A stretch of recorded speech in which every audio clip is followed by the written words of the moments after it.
Assalamualaikum warahmatullahi wabarakatuh. Halo, sobat semua. Selamat datang di channel Wonopotro, tempat di mana setiap kisah hidup menjadi inspirasi. Di sini, kami menyajikan cerita-cerita nyata yang penuh makna, menggugah hati, dan memberikan pelajaran berharga dari perjalanan hidup yang penuh warna. Apakah itu kisah perjuangan, keberhasilan, atau momen-momen reflektif, semuanya kami hadirkan dengan harapan dapat menyentuh hati dan memberikan semangat baru bagi setiap penonton. Jangan lupa untuk subscribe, aktifkan lonceng notifikasi, dan bagikan video-video kami agar semakin banyak orang yang mendapatkan manfaat dari kisah-kisah yang kami bagikan. Terima kasih telah bergabung dengan kami.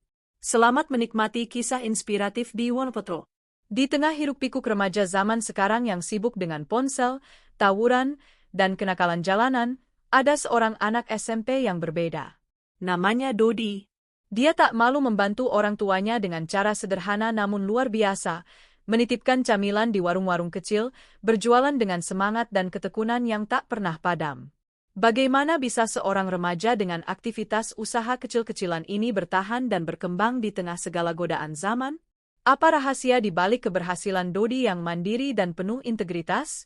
Ikuti kisah nyata Dodi, inspirasi anak desa yang membuktikan bahwa dengan niat dan usaha, masa depan bisa diraih tanpa harus melupakan akar dan nilai-nilai hidup.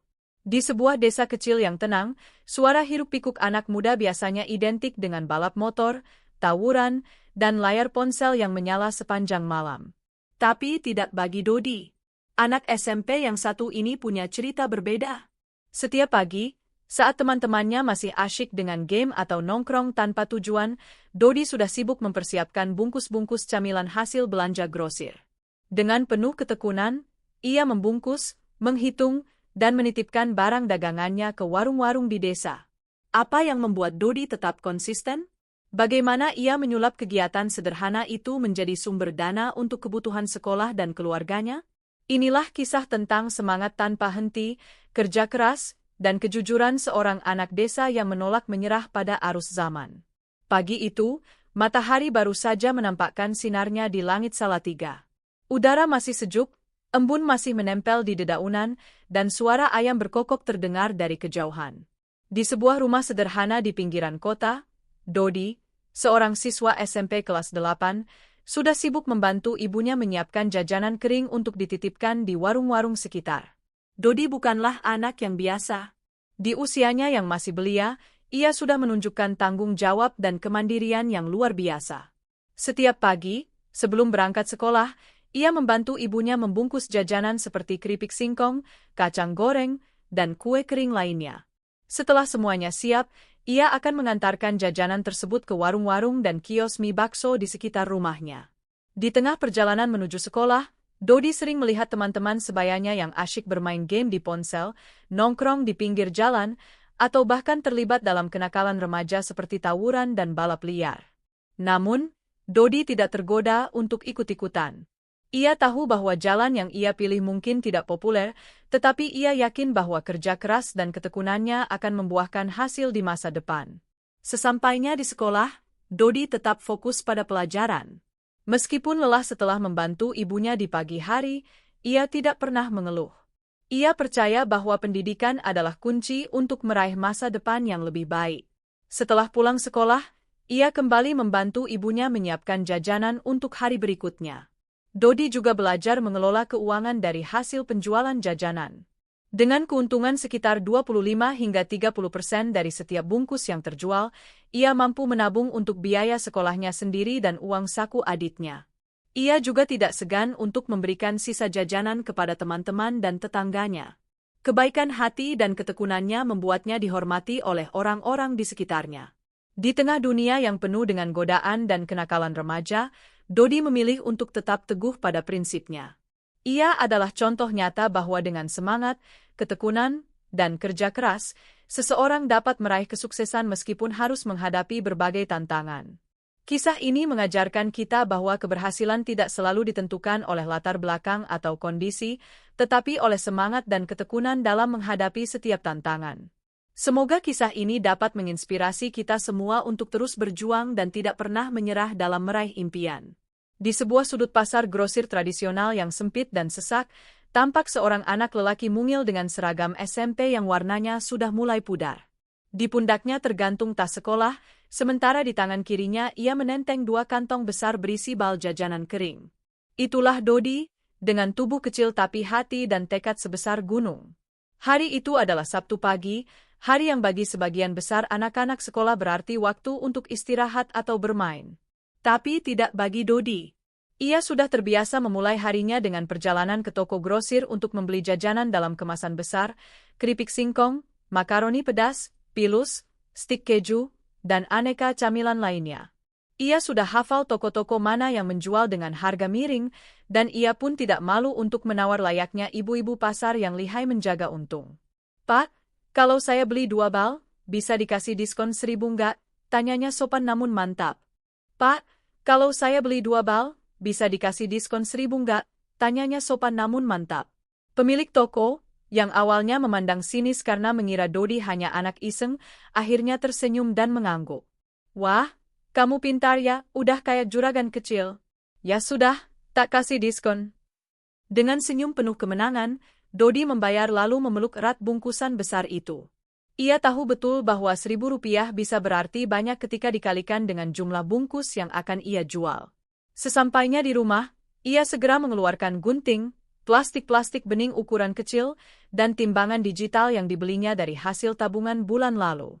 Ia bekerja dengan telaten, membungkus jajanan satu persatu, memastikan takaran pas dan tampilan menarik.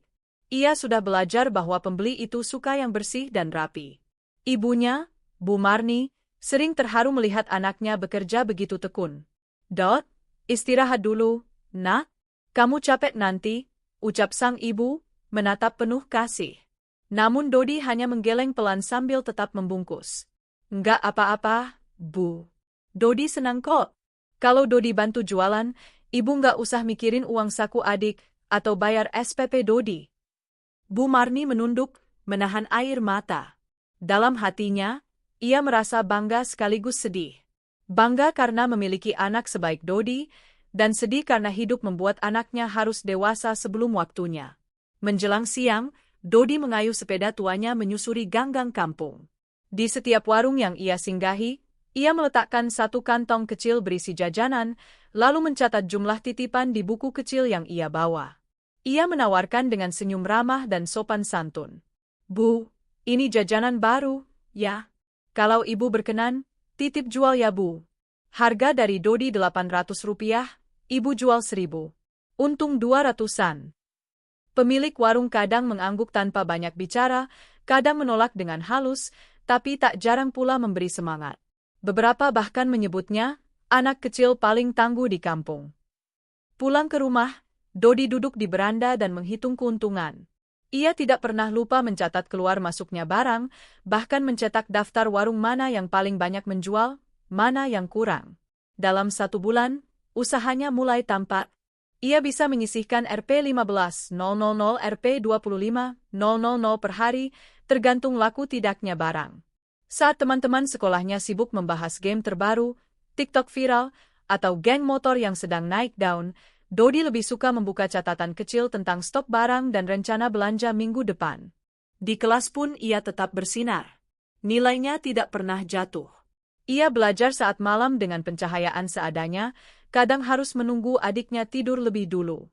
Ia sudah terbiasa menahan kantuk dan melawan lelah, karena ia tahu betapa berharganya ilmu untuk masa depannya. Suatu hari, seorang guru melihat Dodi membawa bungkusan jajanan ke sekolah. Awalnya sang guru hendak menegur, tapi begitu tahu cerita di baliknya, sang guru justru mengangkat jempol dan memuji. "Dodi, kamu anak yang luar biasa. Kamu bekerja, belajar, dan tetap rendah hati. Bapak bangga padamu." Dodi hanya tersenyum kecil. Ia tidak menganggap dirinya hebat. Ia hanya ingin menjadi anak yang berguna untuk keluarganya, untuk lingkungannya. Ia tahu, meski langkahnya kecil, tapi bila ia terus melangkah, maka ia akan sampai juga ke tempat yang ia tuju.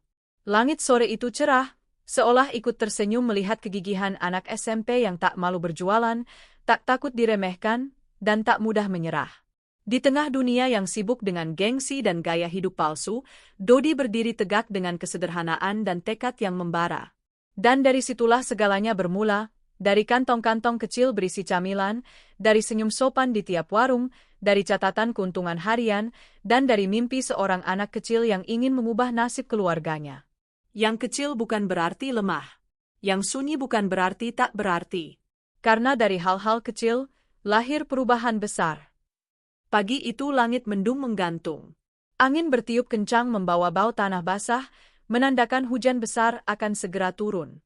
Namun Dodi tetap melangkah keluar rumah dengan sepeda tuanya. Di belakang sepedanya, 2 kantong plastik besar berisi jajanan terikat erat. Hujan atau tidak, titipan harus sampai. Warung-warung sudah menunggu. Dot, besok saja, Nak. Langit gelap begitu, kata Bu Marni, ibunya, dengan suara khawatir. Namun Dodi hanya menoleh dan tersenyum. Enggak apa-apa, Bu. Kalau Dodi tunda, besok warung-warung bisa kehabisan stok. Kasihan pembeli kalau mau beli nggak ada barangnya. Ibunya terdiam. Dalam hati, ia tahu bahwa Dodi bukan sekadar anak berjualan. Ia sedang belajar menjadi laki-laki sejati yang tahu arti tanggung jawab. Baru beberapa menit mengayuh, hujan pun turun deras. Baju seragam Dodi basah, begitu pula dengan kantong jajanan yang meski sudah dibungkus plastik, tetap kebasahan sedikit. Ia menepi sejenak di emperan sebuah toko, menunggu hujan reda. Disinilah awal dari cobaan yang lebih besar datang. 2 anak lelaki seusianya datang menghampiri. Mereka adalah geng motor junior yang sering terlihat nongkrong di perempatan jalan. Salah satunya menyoraki Dodi sambil tertawa sinis. Heh, anak jajanan. Kerja kayak buruh aja bangga. Gila lu ya, masih SMP tapi udah kayak tukang keliling. Yang lain menambahkan, lu tuh bikin malu anak sekolah. Ngapain capek-capek jualan, toh duit segitu mah nggak cukup beli motor. Dodi hanya tersenyum dan mencoba menghindar. Ia tahu, menjawab hanya akan memperpanjang keributan. Namun salah satu dari mereka mendorong sepedanya hingga kantong jajanan jatuh ke tanah dan sebagian isi tercecer. Hatinya perih, bukan karena tubuhnya basah atau makanan yang rusak, tapi karena ia merasa usahanya diremehkan. Namun, ia segera memungut kembali jajanan yang masih bersih dan memasukkannya ke dalam kantong. Udah puas, Mas? Ucap Dodi tenang. Kedua anak itu hanya tertawa dan berlalu, merasa menang karena bisa mengolok-olok anak baik yang tidak membalas. Sore harinya, Dodi pulang dengan pakaian basah kuyup, tubuh lelah, dan hasil titipan yang tidak sebanyak biasanya. Tapi ia tetap duduk di ruang depan, mencatat berapa bungkus yang berhasil dititipkan dan menghitung keuangan harian. Kenapa nggak langsung tidur, Nak? Tanya ibunya sambil menyodorkan handuk dan segelas teh hangat.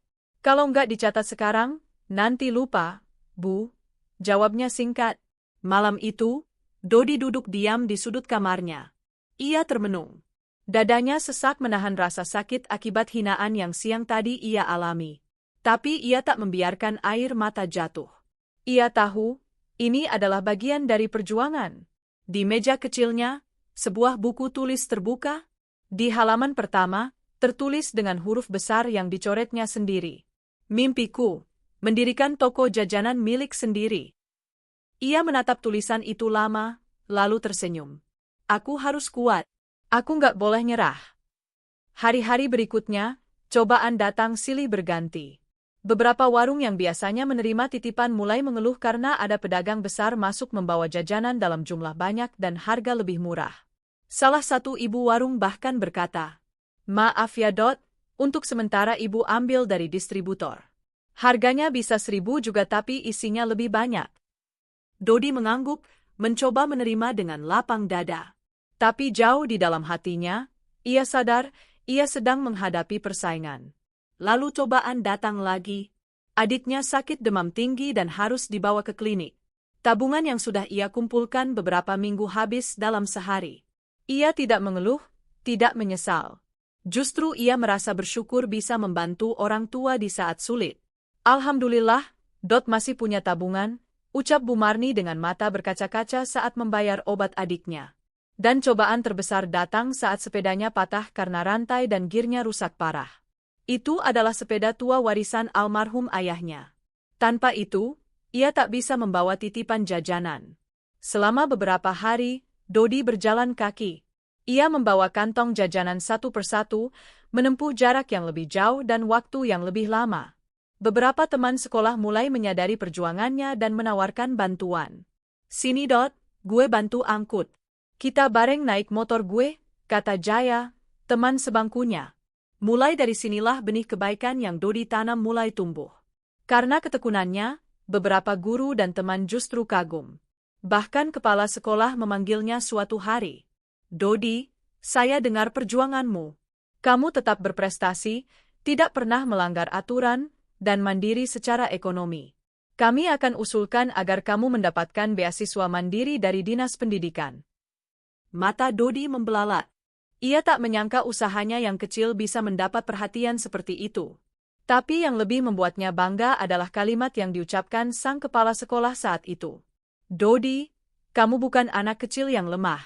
Kamu adalah inspirasi." Meski badai ujian datang bertubi-tubi, Dodi tidak goyah. Ia tahu bahwa hidup memang bukan tentang seberapa sering kita jatuh, tetapi seberapa sering kita bangkit. Ia paham bahwa dalam perjalanan meraih mimpi, selalu ada ujian. Dan ia memilih untuk tetap berdiri. Di akhir bab ini, Dodi menuliskan satu catatan kecil dalam bukunya. "Kalau hari ini aku diremehkan, tidak apa-apa. Aku percaya, setiap langkah kecilku akan sampai pada tujuan besar. Aku tidak akan berhenti." Dan malam itu, ia kembali membungkus jajanan sambil bersenandung kecil. Di luar, angin malam berhembus, tapi di dalam hatinya, ada nyala semangat yang tak pernah padam. Terkadang, cobaan bukan untuk menjatuhkan kita, tapi untuk menguatkan kita bahwa kita sedang berada di jalur yang benar. Pagi itu, sinar matahari menyelinap masuk melalui celah jendela rumah sederhana milik Bu Marni. Di atas meja, terdapat susunan rapi plastik-plastik bening berisi aneka camilan, keripik pedas, stik keju, makaroni kriuk, dan pilus gurih. Semua dibungkus tangan mungil milik Dodi, yang sejak subuh sudah menyelesaikan pekerjaannya sebelum bersiap sekolah. Satu persatu bungkusan kecil itu kini bukan lagi hanya jajanan, tapi telah berubah menjadi harapan bagi masa depan, bagi keluarganya, dan juga bagi lingkungan di sekitarnya. Dodi mulai menyadari satu hal penting. Jika ingin usahanya berkembang dan bertahan, ia harus lebih serius. Ia mulai membaca buku-buku pinjaman dari perpustakaan sekolah tentang kewirausahaan. Ia bahkan mencari video tutorial di internet tentang bagaimana mengelola stok, menata keuangan, hingga membangun merek usaha. Suatu malam, Dodi duduk di depan selembar kertas kosong. Ia menggambar logo sederhana, gambar senyum kecil di atas bungkus makanan. Di bawahnya, ia tulis, "Camilan Dedi, enaknya bikin semangat." Dengan logonya sendiri, Dodi merasa bahwa usahanya kini benar-benar lahir. Ia mulai menempelkan logo buatan tangan itu di setiap bungkus jajanan. Ia tidak peduli meski hanya dicetak pakai printer tetangga atau digunting manual satu persatu. Baginya, yang penting adalah niat. Ketika ia menitipkan jajanan ke warung-warung, kini ia tidak hanya berkata, "Titip jual ya, Bu." Tapi dengan penuh keyakinan ia mengatakan, "Bu, ini dari merek saya sendiri. Namanya Deodi. Kualitasnya lebih saya jaga, dan kemasannya sekarang lebih menarik. Kalau Ibu berkenan, semoga bisa bantu jualkan ya." Para pemilik warung awalnya terkejut, namun lama-lama mereka kagum. Anak ini serius. Jajannya bersih, enak, dan sekarang tampilannya juga beda. Bahkan ada beberapa warung yang memberi tempat khusus, pojok Dodi. Di pojok itu, jajanan Dodi ditata rapi di rak kecil, diberi nama, harga, dan label logo. Dodi mulai mencatat penjualan per warung. Ia membuat daftar mana yang butuh stok tambahan, mana yang mulai menurun. Ia bahkan membuat sistem sederhana, memberikan bonus 1 bungkus gratis untuk warung yang bisa menjual 50 bungkus dalam seminggu. Usaha Dodi mulai menyebar, bukan hanya karena kualitas, tapi juga karena kejujurannya. Ia tak pernah mengambil lebih dari yang semestinya. Jika ada warung yang salah bayar, ia kembalikan. Jika ada makanan yang kadaluarsa, ia tarik tanpa diminta. Sikapnya yang jujur dan tanggung jawab menjadi magnet tersendiri. Beberapa ibu-ibu di kampung mulai mengenalnya sebagai anak jajanan hebat. Bahkan anak-anak kecil yang biasa membeli pun mulai menyebut, "Bu, Beli yang punya Kak Dodi aja ya. Yang ada gambar senyumnya itu. Di sekolah pun kabar tentang Dodi menyebar. Tidak sedikit siswa yang tadinya mengejek, kini justru ikut mendukung. Bahkan beberapa teman mulai bertanya, "Dot, ajarin gue dong cara jualan kayak kamu." Dodi tidak pelit ilmu. Ia mengajak dua temannya untuk ikut membantu membungkus dan mendistribusikan. Ia tidak membayar mahal, tapi ia bagi keuntungan dengan adil. "Aku nggak bisa bayar banyak, tapi kita bagi hasil. Kalian bantu bungkus, dan nanti dari keuntungan kita potong sedikit untuk kalian." Dengan kerjasama kecil itu, ia belajar menjadi pemimpin. Ia belajar mengatur waktu, membagi tugas, dan menjaga semangat tim kecilnya. Yang lebih membanggakan, pada suatu hari, sekolah mengadakan kegiatan Expo Karya Siswa. Setiap siswa boleh memamerkan hasil karya atau usaha mandiri mereka. Dodi, dengan membawa rak kecil dari kardus dan banner sederhana bertuliskan, "D Jajanan dari Hati," berdiri di salah satu sudut. Ia tidak menyangka bahwa stan kecilnya ramai. Guru-guru datang membeli, kepala sekolah memberi pujian, dan bahkan ada seorang pengusaha lokal yang tertarik membeli 100 bungkus untuk acara komunitas. "Mas Dodi, boleh saya pesan untuk acara hari Minggu depan? Saya suka prinsip dan kerja keras kamu," kata pria parubaya itu, pemilik toko sembako besar di desa sebelah. Dodi mengangguk dengan mata berbinar. "Siap, Pak. Terima kasih atas kepercayaannya." Malam itu, ia dan ibunya membungkus lebih dari biasanya. Tangannya lelah, tapi semangatnya membara. Ia tahu, satu bungkus yang ia kirim hari ini bisa membuka 1000 harapan di hari esok. Bu Marni, yang selama ini hanya mendukung dari belakang, akhirnya menyadari bahwa anaknya bukan lagi anak kecil biasa. Ia adalah anak yang menyalakan lilin di tengah gelapnya tantangan zaman. "Kamu tahu nggak, Dot?" ucap ibunya sambil menatap penuh haru. "Ibu malu. Dulu ibu takut kamu malu berjualan. Tapi sekarang, ibu yang bangga luar biasa." Dodi hanya memeluk ibunya pelan. Ia tidak banyak bicara. Tapi dalam hatinya, ia bersyukur karena semua kerja kerasnya perlahan mulai berbuah. Dan malam itu, ia menulis di halaman akhir bukunya, "Dodi bukan sekadar jajanan. Ini adalah bukti bahwa semangat, kejujuran, dan ketekunan bisa mengubah apa saja. Aku bukan sedang jualan keripik. Aku sedang menata masa depan." Dari bungkusan kecil yang dibungkus dengan ketulusan, tumbuhlah kepercayaan dan harapan. Karena mimpi besar selalu dimulai dari langkah kecil yang konsisten. Hari itu, langit mendung menggantung di atas desa tempat Dodi tinggal. Jalan-jalan kecil basah oleh hujan semalam, tapi tak menghalangi langkah Dodi untuk tetap berkeliling menata camilan di warung-warung langganannya. Satu kantong besar berisi jajanan tergantung di stangnya, dan sepeda tuanya berderit ringan saat ia kayuh perlahan melewati jalan becek. Tak ada keluhan, hanya semangat yang mengendap di dadanya, seperti biasa. Namun, hari itu tak seperti biasanya. Ketika Dodi tiba di warung Embok Sri dekat pasar, seorang pria berdasi sedang berdiri di depan rak jajanan milik Dodi. Pria itu tampak serius membaca label plastik kecil yang bertuliskan, "D, enaknya bikin semangat." Melihat Dodi datang, Embok Sri langsung memanggil, "Loh, ini anaknya langsung, Pak. Namanya Dodi."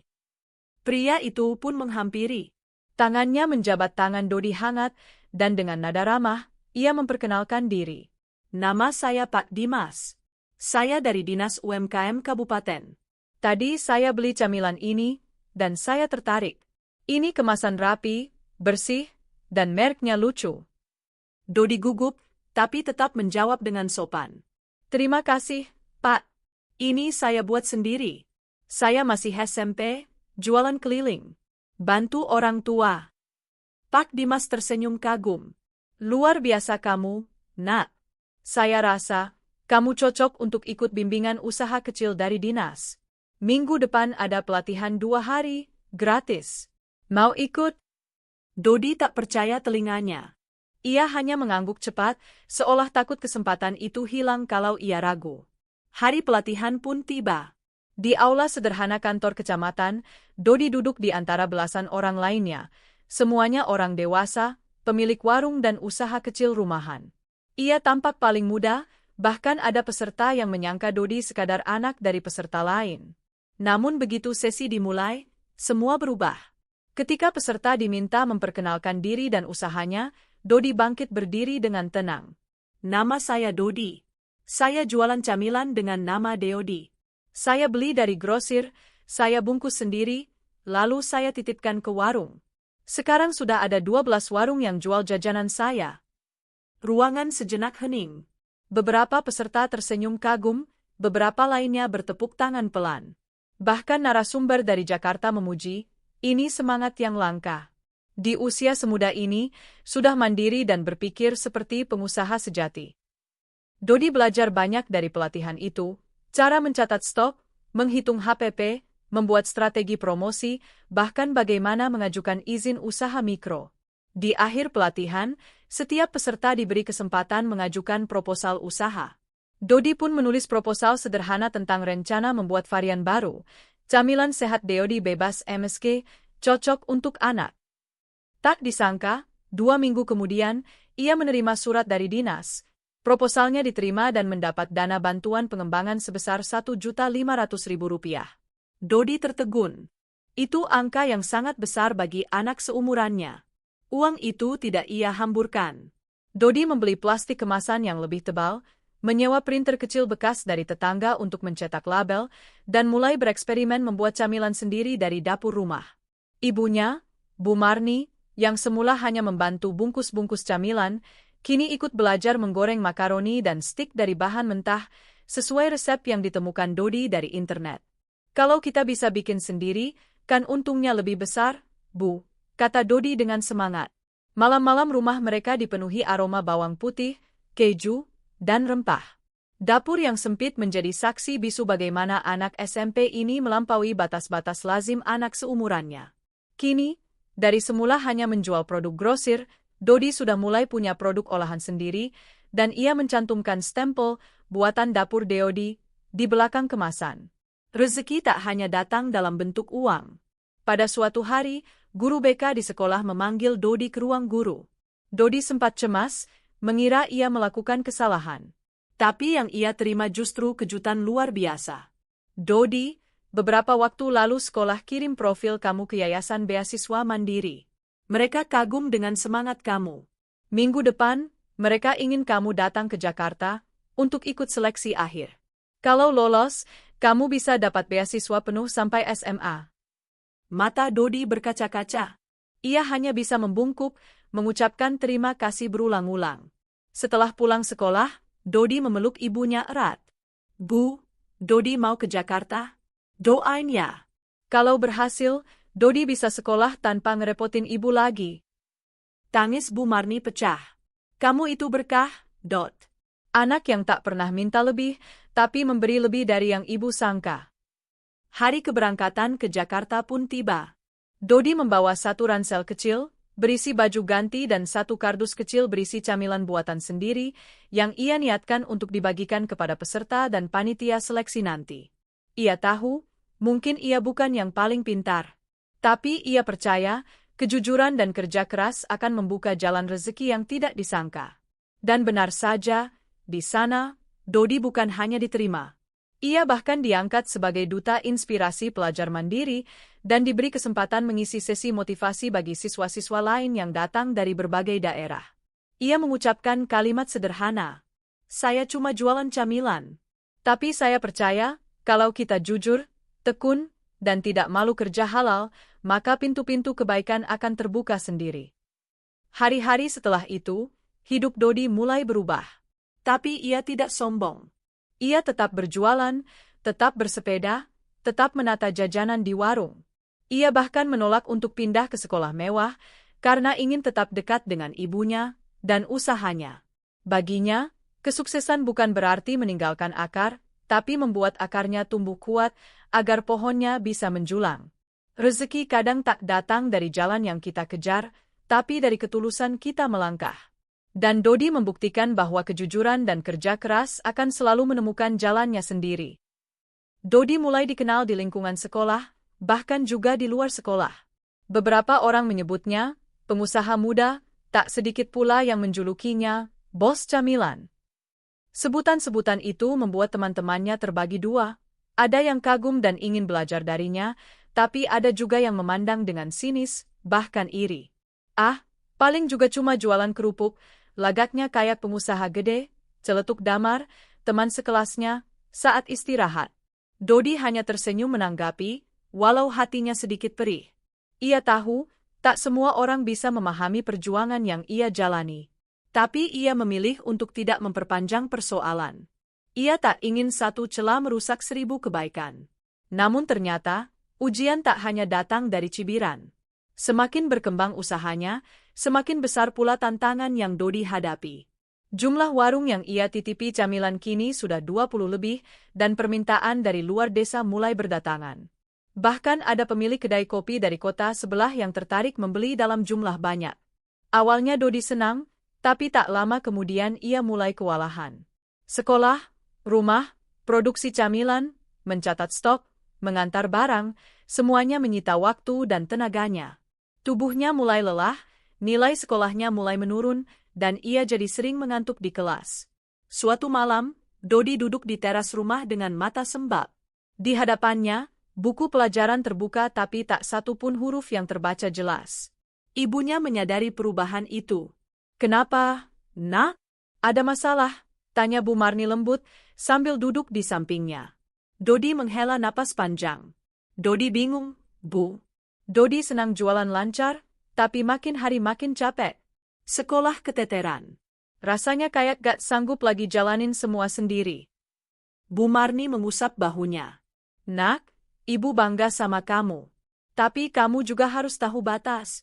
Dodi itu masih sekolah, masih remaja. Rezeki itu nggak harus dikejar semua hari ini. Kalau kamu tumbang sekarang, siapa yang bisa lanjutkan?" Dodi menunduk. Diam lama. Esok harinya, Dodi menemui salah satu teman sekelasnya yang dulu sempat bertanya soal bisnis. Naufal, anak pendiam yang pintar dan telaten. "Naufal, kamu masih minat bantu aku?" tanya Dodi dengan ragu. Naufal mengangguk cepat. "Banget. Tapi kamu serius ngajak aku?" Dodi tersenyum. "Aku butuh teman kerja. Aku bagi tugas, aku kasih upah. Yang penting kamu bisa bantu ngatur stok dan pencatatan." Sejak saat itu, Dodi mulai membentuk tim kecil. Ia membagi tugas, ada yang bantu bungkus, ada yang bantu antar, dan ada juga yang bantu mencatat. Dengan sistem yang lebih teratur, waktu Dodi jadi lebih seimbang, ia bisa belajar lagi dengan tenang, tidur cukup, dan tetap menjaga kualitas produknya. Namun, bukan hanya lelah fisik yang datang. Ujian hati juga mengintai. Suatu sore, ketika ia pulang dari warung, seseorang menunggunya di depan rumah, Damar, teman yang dulu sering menyindirnya. Damar terlihat canggung. Ia menggaruk kepala dan berdiri lama sebelum bicara. "Dot, maaf ya kalau dulu aku sering nyinyir. Aku iri, Dot. Jujur aja. Tapi, sekarang aku malah pengen ikut bantu kamu. Boleh nggak?" Dodi memandang sahabat lamanya itu, lalu tersenyum. "Boleh, Mar. Tapi satu syarat, jangan cuma bantu, kamu juga harus belajar. Nanti kamu bisa mulai usaha sendiri. Gimana?" Damar mengangguk pelan. Matanya berkaca-kaca. Beberapa minggu kemudian, warung-warung Dodi mulai menyuguhkan varian camilan baru hasil resep dari Damar, keripik pisang balado, ide dari dapur ibunya sendiri. Nama produknya, Dodi X Damar. Kerjasama itu jadi buah manis dari ketulusan dan keikhlasan. Kini Dodi tak hanya jadi inspirasi karena semangatnya, tapi juga karena kemampuannya memaafkan dan membuka pintu kebaikan bagi yang pernah menyakiti. Namun di balik keberhasilan yang semakin terlihat, Dodi tahu bahwa perjuangan belum usai. Pada suatu malam Jumat, ia duduk bersama ayahnya yang sedang sakit. Ayahnya menggenggam tangan Dodi dan berkata pelan, "Dot, ayah dulu pernah punya usaha, tapi ayah terlalu terburu-buru. Nggak sabar, nggak jujur, akhirnya bangkrut. Ayah bangga kamu beda, kamu sabar, jujur. Teruskan itu, ya." Dodi mengangguk. Matanya berkaca-kaca. "Ayah tenang saja. Dodi akan jaga kepercayaan orang, dan Dodi akan jaga keluarga kita." Ayahnya tersenyum, lalu tertidur lelap malam itu, dengan hati yang tenang. Ujian terbesar dalam hidup bukan ketika kita jatuh, tapi saat kita bangkit dan tetap rendah hati ketika berada di atas. Dodi menunjukkan bahwa sebaik-baiknya keberhasilan adalah yang dibagi dan disyukuri. Langit sore di desa itu mulai berwarna keemasan. Di bawah cahaya mentari yang meredup perlahan, Dodi duduk di depan rumah, ditemani satu dus camilan yang belum dikemas. Di sekitarnya ada beberapa anak muda, sebaya, bahkan ada yang lebih tua, yang sedang asyik membungkus stik balado dan keripik pisang sambil bercanda. Bukan hanya teman sekelas, kini Dodi mengajak siapapun yang ingin belajar dan bekerja. Ia tahu, rezeki yang baik bukan hanya yang dimiliki sendiri, tapi yang bisa dibagikan dan membuka jalan bagi orang lain. Semuanya bermula dari permintaan seorang teman bernama Teddy, kakak kelas Dodi yang harus putus sekolah karena tidak ada biaya. "Dot, boleh aku bantu-bantu di usahamu? Aku nggak punya kerjaan sekarang, dan orang tua juga lagi susah." Dodi memandangnya lekat, lalu tersenyum. "Tentu boleh. Tapi jangan cuma bantu, kamu juga harus belajar. Aku pengen suatu hari kamu bisa buka usaha juga." Sejak itu, Teddy menjadi tangan kanan Dodi. Ia bukan hanya membungkus dan mengantar pesanan, tapi juga membantu mengatur alur logistik. Dengan tubuh yang lebih kuat dan usia lebih matang, Teddy membantu menjangkau wilayah yang lebih jauh, termasuk desa tetangga yang mulai memesan camilan Dodi. Tak lama berselang, Dodi mulai menyadari sesuatu. Permintaan camilan meningkat pesat, tapi dirinya tidak bisa terus mengantar ke semua warung seorang diri. Ia lalu berpikir, mengapa tidak melibatkan teman-temannya sebagai agen? Ia mulai menawarkan kepada beberapa teman sekolah dan anak-anak remaja di lingkungannya. Mereka cukup membawa 20 bungkus camilan Dodi dan menjualnya ke warung atau langsung ke teman-teman, dengan margin keuntungan untuk mereka sendiri. "Gampang, kok. Nanti aku ajari caranya. Aku kasih harga Rp800 per bungkus, kalian boleh jual Rp1.000. Kalau sehari laku 20 bungkus aja, kalian sudah dapat Rp4.000. Kalau seminggu bisa 140 bungkus, dapat Rp28.000. Lumayan, kan?" ujar Dodi meyakinkan. Beberapa semula ragu. "Loh, jualan itu malu-maluin, Dot," kata Bagas, tetangga depan rumah. Dodi menjawab bijak, "Yang bikin malu itu bukan kerja halal, Gas. Yang bikin malu itu kalau kita terus nyusahin orang tua padahal kita bisa bantu." Perkataan itu seperti menampar hati banyak anak muda di desanya. Satu persatu mulai bergabung. Tak lama, Dodi sudah punya 10 agen muda yang menjual camilan Dodi di sekolah lain, di ganggang perumahan, bahkan di acara pengajian. Yang paling mengharukan, agen-agen ini bukan anak-anak dari keluarga berada. Beberapa adalah anak tukang becak, anak petani, bahkan ada yang yatim piatu. Namun berkat Dodi, mereka mulai punya penghasilan sendiri. Ada yang bisa beli buku, ada yang bisa bantu bayar SPP adiknya, bahkan ada yang bisa bantu orang tua beli tabung gas di rumah. Dodi tak hanya memberi mereka barang dagangan. Ia juga memberi pelatihan kecil. Setiap malam minggu, ia mengadakan pertemuan kecil di pos ronda kampung. Di sana mereka berdiskusi bagaimana cara melayani pelanggan, mencatat stok, berbicara sopan saat menawarkan, dan menjaga nama baik merek.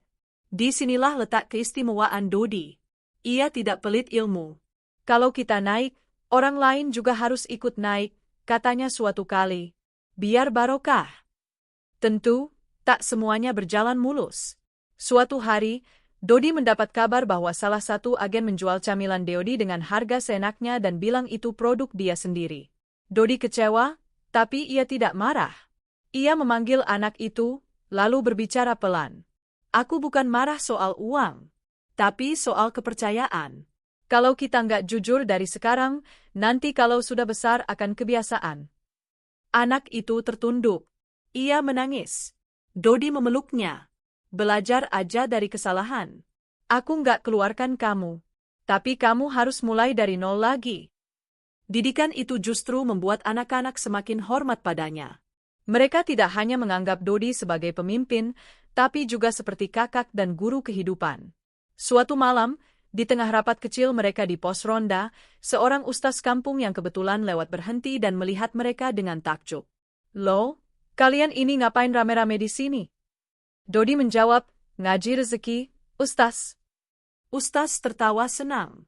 Masya Allah, kalau semua remaja begini, kampung kita pasti makmur. Reputasi Dodi mulai menyebar. Ia diundang ke beberapa sekolah untuk menceritakan kisahnya. Tak lama kemudian, seorang relawan dari sebuah yayasan datang menemuinya dan berkata, "Dodi, yayasan kami ingin menjadikan kamu mentor anak-anak putus sekolah di kota. Mau nggak?" Dodi tertegun. Ia masih SMP. Tapi ia tahu bahwa rezeki bukan selalu soal uang. Membuka jalan bagi orang lain, memberi mereka semangat dan kesempatan, itu pun bagian dari rezeki yang hakiki. Tangan yang memberi tak pernah kehilangan. Justru semakin terbuka rezekinya. Dodi bukan hanya belajar mencari rezeki untuk diri sendiri, tapi juga menjadi jembatan bagi banyak anak muda lainnya untuk mandiri dan tumbuh bersama. Malam itu sunyi. Hujan turun perlahan, membasahi genteng rumah sederhana keluarga Dodi. Di dalam, lampu minyak menyala temaram. Dodi baru saja menyelesaikan pencatatan hasil penjualan hari itu. Ia duduk bersila di lantai, memeriksa nota-nota kecil dari para agen yang sudah kembali melapor. Tiba-tiba suara batuk terdengar dari arah kamar. Dodi segera berdiri dan melangkah pelan menuju kamar ibunya. "Bu, ibu batuk lagi?" tanyanya lembut sambil duduk di pinggir dipan. Bu Marni, ibunya yang sudah terlihat letih karena usia dan kelelahan kerja, mencoba tersenyum. "Cuma batuk biasa, Nak. Ibu nggak apa-apa?" Dodi tahu ibunya sedang menahan sakit. Sejak beberapa bulan terakhir, ibunya sering mengeluh pusing dan sesak. Tapi karena tak ingin merepotkan, Bu Marni selalu menolak diajak ke puskesmas. Dodi menggenggam tangan ibunya. "Besok Dodi bawa ibu periksa, ya." Dodi udah simpan uang khusus buat itu. Air mata Bu Marni menetes pelan. Ia menatap Dodi lama, kemudian berkata, "Nak, ibu ini cuma ibu rumah tangga biasa. Tapi Allah, kasih ibu anak seperti kamu, itu rezeki paling besar yang ibu pernah punya." Dodi masih ingat betul bagaimana ibunya dulu rela menjahit sampai malam, menerima cucian dari tetangga, bahkan memulung plastik sisa pasar untuk dijual ke pengepul. Semua itu demi menyekolahkan Dodi dan adiknya. "Ibu dulu kerja keras bukan karena ibu kuat, tapi karena ibu nggak mau kalian hidup dalam putus asa." Kata-kata itu terpatri dalam benak Dodi. Itulah sebabnya ia bekerja, berusaha, dan tak pernah mengeluh. Karena ia tahu, di balik setiap usahanya, ada air mata dan doa ibunya yang tak pernah berhenti. Beberapa hari kemudian, Dodi membawa ibunya ke puskesmas. Hasilnya, Bu Marni harus beristirahat total karena tekanan darah dan kelelahan fisik. "Untuk sementara jangan kerja dulu, Bu. Makan harus dijaga, jangan telat," ujar perawat dengan lembut. Dodi mengangguk tegas. Sejak itu, ia menyiapkan sendiri makan pagi ibunya, membersihkan rumah sebelum berangkat sekolah, dan memastikan ibunya cukup minum dan istirahat. Usahanya tetap berjalan, tapi kali ini ia benar-benar membagi waktu dengan sangat hati-hati. Setiap malam, ia duduk di samping ibunya sambil mendengarkan lantunan ayat suci. Kadang, ibunya memintanya membacakan surat-surat pendek. "Malam ini surat Al-Insyirah, pintanya." "Baik, Bu," jawab Dodi, lalu melantunkan dengan suara tenang. "Bukankah kami telah melapangkan untukmu dadamu? Dan kami telah menghilangkan beban darimu, yang memberatkan punggungmu." Di akhir bacaan, air mata Bu Marni jatuh lagi. Tapi kali ini bukan karena sakit, melainkan karena bahagia dan haru. Suatu pagi, ketika Dodi hendak berangkat sekolah, ibunya memanggil pelan. "Nak, duduk sebentar." Dodi mendekat. Ibunya mengambil sebuah amplop kecil dari bawah bantal dan menyerahkannya. "Apa ini, Bu?" "Uang hasil ibu simpan sedikit-sedikit dari uang jajan kamu yang ibu sisihkan dulu, sekarang kamu simpan. Pakailah untuk keperluan penting. Ibu tahu kamu sudah bisa mandiri, tapi ibu tetap ingin berikan sesuatu dari seorang ibu untuk anaknya." Dodi menggenggam amplop itu erat. Dadanya sesak oleh rasa haru. "Bu, Dodi bisa seperti sekarang karena doa ibu, karena semua yang ibu ajarkan." Bu Marni tersenyum, lalu mengelus kepala anaknya. "Teruslah seperti ini, Nak. Jangan lupa sholat. Jangan pernah merasa cukup. Kalau rezeki datang, ingat yang masih butuh. Kalau kesulitan datang, Kembali ke Allah. Hari-hari berlalu. Kondisi Bu Marni perlahan membaik. Ia tak lagi bekerja berat, tapi kini lebih banyak menghabiskan waktu menulis doa dalam buku kecilnya. Ia menuliskan satu demi satu nama anak-anak di sekitar rumah yang sudah dibantu Dodi. Sambil tersenyum, ia selalu membaca, "Ya Allah, berkahilah anakku. Jadikan ia jalan kebaikan bagi orang lain, dan lindungi ia dari kesombongan hati." Dodi tak pernah tahu bahwa kesuksesan yang ia rasakan adalah hasil dari doa-doa panjang yang tak terdengar, namun sampai ke langit. Suatu hari, saat Dodi menerima penghargaan dari sebuah komunitas pemuda sebagai remaja teladan dan inspiratif desa, ia naik ke panggung dengan wajah sederhana. Saat diminta bicara, ia hanya berkata singkat, "Kalau ada yang bertanya, kenapa saya bisa sampai di sini?" Jawabannya cuma satu, "Karena doa ibu saya." Seluruh hadirin hening. Beberapa bahkan meneteskan air mata. Dan di barisan penonton, Bu Marni menatap anaknya dari kejauhan dengan senyum penuh bangga. Tak ada doa yang lebih kuat dari doa seorang ibu. Ia tak bersuara, tapi mengguncang langit. Dodi tak hanya membangun usaha, ia membangun hidupnya di atas ridha ibunya. Dan itu adalah pondasi terkuat dari semua keberhasilan. Mentari pagi menyinari halaman rumah Dodi. Di depan rumah, tampak kardus-kardus besar bertumpuk rapi. Hari itu, lebih dari 2.000 bungkus camilan Dodi siap dikirim ke warung-warung dan toko kecil yang tersebar di 4 desa. Tapi bukan itu yang membuat pagi itu istimewa. Di tangan Dodi, ada sebuah map berisi dokumen penting. Permohonan izin usaha mikro dan pengajuan merek dagang, Dodi, yang sudah lama ia rancang. Perjalanan itu dimulai sebulan lalu. Saat sedang mengantar stok ke salah satu warung di pinggir jalan raya, Dodi dihentikan oleh seseorang dari koperasi desa. "Kamu Dodi, ya? Anak SMP yang jualan camilan itu?" "Iya, Pak. Boleh ngobrol sebentar?" Percakapan itu menjadi awal babak baru. Dodi diundang ke kantor desa untuk berbicara soal usahanya. Mereka kagum karena anak seusia Dodi bisa menjalankan usaha dengan sistematis dan jujur. Dari situlah datang saran yang mengubah arah pikirannya. "Kamu harus daftarin usahamu. Bikin izin resmi. Sekarang ada program UMKM binaan dari pemerintah daerah. Nanti bisa dapat pelatihan, bahkan bantuan pengemasan dan pemasaran." Dodi diam sejenak, lalu mengangguk. Dalam hatinya ia tahu, usaha ini harus tumbuh, bukan hanya untuk dirinya, tapi untuk teman-teman yang sudah menggantungkan harapan dari kerjasama ini.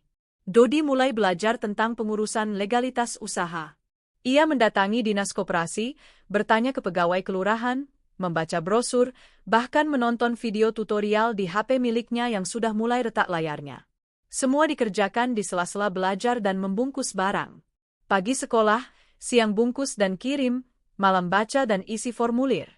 Izin usaha, NPWP, izin edar, aduh banyak banget ya istilahnya, kata Dodi sambil tersenyum lelah. Namun ia tak menyerah. Dibantu Pak RW dan staf kelurahan, satu demi satu dokumen berhasil disiapkan. Bahkan ia mendapat pendampingan dari mahasiswa KKN yang sedang bertugas di desa. "Kamu luar biasa, Dot. Anak muda lain sibuk main game, kamu sibuk legalisasi usaha," kata salah satu dari mereka. Dodi hanya tersenyum malu. Ia tak pernah merasa dirinya luar biasa. Ia hanya melakukan apa yang menurutnya benar dan bermanfaat. Tak lama kemudian, Dodi diundang mengikuti pelatihan UMKM pemula di kecamatan. Di sana ia bertemu dengan para pelaku usaha kecil dari berbagai penjuru. Yang membuat semua peserta terpukau, Dodi adalah satu-satunya peserta yang masih berseragam sekolah. "Nama saya Dodi, kelas 9 SMP. Saya menjalankan usaha camilan kering dengan sistem penitipan di warung dan kios," katanya dengan tenang saat diminta memperkenalkan diri. Semua mata tertuju padanya. Ada yang mengangguk, ada yang tersenyum bangga, bahkan ada yang diam-diam merekamnya untuk dijadikan inspirasi. Selama pelatihan, Dodi belajar banyak hal, cara membuat kemasan menarik, strategi branding, penghitungan biaya operasional, sampai cara menyiapkan laporan keuangan sederhana. Ia mencatat semua dengan tekun. Bikin laporan kas masuk keluar, catat biaya produksi, bahan baku, ongkos kirim. Semua harus jelas, kata instruktur pelatihan. Dodi mengangguk. Ia tahu, usaha tanpa ilmu seperti kapal tanpa kompas. Bisa jalan, tapi rawan tersesat. Sepulang dari pelatihan, Dodi langsung membuat perubahan. Ia mendesain ulang logo Deodi, menyewa jasa cetak label, dan menata ulang sistem pembukuan. Kemasan camilannya kini lebih menarik, berwarna cerah, ada nama merek, nomor izin, dan slogan sederhana, camilan jujur dari desa. Beberapa warung bahkan mulai menaruh camilan Deodi di rak depan, bersanding dengan produk pabrik besar. Laris, Banyak yang tanya merek ini. Katanya enak, murah, dan bersih, kata salah satu pemilik kios mie bakso. Dodi hanya tersenyum. Namun, meniti jalan lebih luas juga berarti menghadapi tantangan yang lebih besar. Suatu hari, ada laporan bahwa beberapa anak menjual camilan Deodi palsu, bungkusnya mirip, tapi isinya bukan dari Dodi. Dodi tak langsung marah. Ia mendatangi mereka dan bertanya baik-baik. Kenapa bikin yang palsu? Salah satu anak berkata, karena jualan kamu laris, Kami pengen juga. Tapi nggak enak kalau minta ke kamu terus. Dodi terdiam. Ia menarik napas dalam, lalu berkata, kalau gitu, kita kerja bareng aja. Jangan tiru, kita kembangkan. Nanti aku ajari cara produksinya, tapi jujur dan jangan main curang. Dan benar, dua anak itu kini bergabung dalam tim produksi Deodi. Dodi tidak mengusir, ia membuka pintu. Perjalanan Dodi terus menanjak. Ia kini dikenal sebagai pelopor, camilan remaja desa, dan diundang ke beberapa forum pemuda untuk berbicara soal kewirausahaan mandiri. Tapi di balik semua itu, Dodi tetap sederhana. Ia masih naik sepeda usang untuk mengantar barang. Ia masih mencatat pengeluaran dengan pensil di buku tulis lusuh. Dan ia masih duduk di tikar depan rumah tiap malam, menghitung hasil harian sambil ditemani secangkir teh dan doa ibunya. Karena bagi Dodi, usaha bukan tentang pamer, tapi tentang manfaat. Bukan tentang jadi besar sendiri, tapi mengajak yang lain ikut tumbuh. Meniti jalan lebih luas bukan berarti meninggalkan akar. Dodi membuktikan bahwa keberhasilan tak harus menunggu dewasa, tak harus menunggu kaya, cukup dengan semangat, ketekunan, dan kejujuran, langkah kecil pun bisa jadi gerbang besar menuju perubahan. Senja mulai merunduk di ufuk barat, menyapu lembut kampung kecil tempat Dodi tinggal. Suasana rumah sederhana keluarga Dodi terasa hangat, dipenuhi tawa dan obrolan ringan dari anggota keluarga. Di ruang tamu, Dodi duduk bersama ibunya, ayahnya, dan adiknya yang masih kecil. Di depan mereka, sebuah album foto lusuh terbuka, mengabadikan perjalanan panjang dari anak desa yang gigih ini. Waktu berjalan begitu cepat. Dodi kini telah menyelesaikan bangku SMP dengan nilai memuaskan. Namun, yang paling membanggakan bukan sekadar angka di rapor, melainkan perjalanan hidup yang sudah ia rajut sejak dini. Dodi telah membuktikan bahwa usia bukanlah penghalang untuk berkarya dan berkontribusi. Dari mulai menitipkan jajanan kecil ke warung-warung, sampai mengurus perizinan usaha dan membuka peluang bagi anak muda lain, ia telah menorehkan kisah luar biasa. Kisah tentang semangat dan ketekunan yang menolak menyerah meskipun dunia sekitarnya dipenuhi godaan kenakalan dan kemudahan instan. Malam itu, Dodi berbicara pada keluarganya dengan penuh haru. Bapak, Ibu, Dodi berterima kasih karena sudah mengajarkan arti kerja keras dan doa. Tanpa kalian, Dodi tidak akan sampai sejauh ini. Ibunya tersenyum, mengusap kepala Dodi. Kamu adalah bukti bahwa doa ibu tidak pernah sia-sia. Nak, teruslah berjalan di jalan yang benar. Adiknya, yang masih kecil, menatap kakaknya dengan mata berbinar. Suatu hari aku mau seperti Dodi, bisa membantu ibu dan bapak juga. Di luar rumah, bintang-bintang mulai bermunculan, menghiasi langit malam yang hening. Dodi menatap ke atas, memejamkan mata sejenak, lalu berbisik. Ya Allah, aku pasrahkan masa depan ini ke tanganmu. Bimbing aku supaya bisa bermanfaat bagi keluarga, masyarakat, dan agama. Semoga semua usaha ini menjadi ladang amal yang terus mengalir. Kisah Dodi mengajarkan kita semua bahwa keberhasilan bukan tentang seberapa besar harta atau seberapa cepat hasilnya datang. Keberhasilan adalah tentang ketekunan tanpa henti, kejujuran dalam setiap langkah, dan cinta dalam setiap doa. Kisah seorang anak desa yang memilih kerja keras daripada menghabiskan waktu dengan hal-hal sia-sia ini adalah pelita kecil yang menerangi gelapnya dunia penuh tantangan. Dan masa depan? Masa depan adalah harapan yang ia rajut dengan sabar, satu persatu, hari demi hari. Jangan pernah remehkan langkah kecil yang konsisten. Karena disitulah benih-benih keberhasilan sejati tumbuh. Dodi bukan hanya anak desa yang gigih, ia adalah simbol harapan yang nyata, bahwa dengan niat dan usaha, segala sesuatu mungkin. Terima kasih telah mengikuti kisah inspiratif ini.